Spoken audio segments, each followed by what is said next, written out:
சிலந்திக்கும் சிவபெருமானுக்கும் இந்த ஸ்தலத்துல ஒரு சம்பந்தம் இருக்கு. அது என்னன்னு தெரியுமா? பல்லாயிரம் ஆண்டுகளுக்கு முன் வனமாக இருந்த ஒரு இடத்துல வாயுலிங்கமாக சிவன் தோன்றினாரு. வெட்ட வெளியில் இருந்த லிங்கம் மழையில நனைகிறத பார்த்த ஒரு சிலந்தி சிவனுக்கு கோவில் கட்டுறதா நினைச்சு ஒரு பெரிய வலை பின்னுது.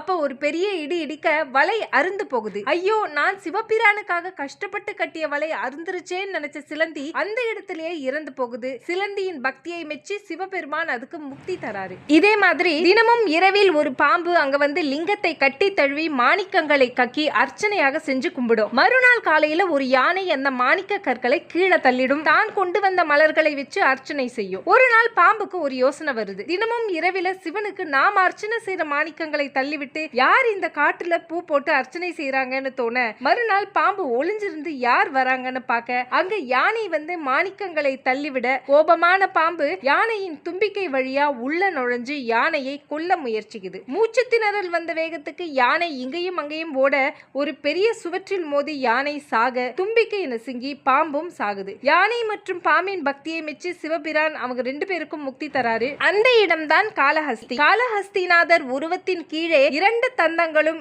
இடையில் பாம்பும் பின்புறம் சிலந்தியும் இருப்பது குறிப்பிடத்தக்கது.